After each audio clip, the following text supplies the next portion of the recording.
новости в одной из социальных сетей. Если не ошибаюсь, в 2019 году по другому поводу президент Армении Серж Саркисян сказал, что с больными людьми он общего иметь не хочет.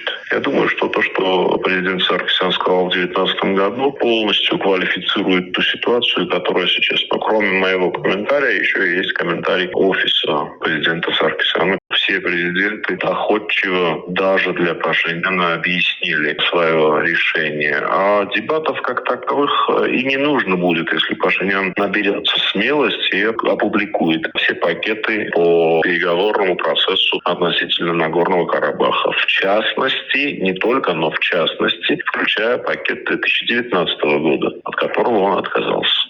Я думаю, просто боится.